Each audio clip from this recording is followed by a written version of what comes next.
Everyone, क्या आप struggle कर रहे हो वेट गेन के लिए और स्नीजिंग हो रही है after get up from the bed in the morning? There is one simple solution of mudra. So विच मुद्रा? इट इज अदिति मुद्रा. और कैसे करना है? Let's see. Your thumb with your ring finger, your fire element touches to your prithvi element.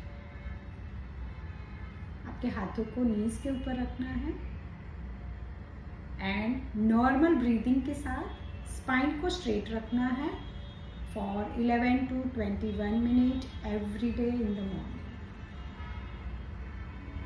सो अदिति मुद्रा.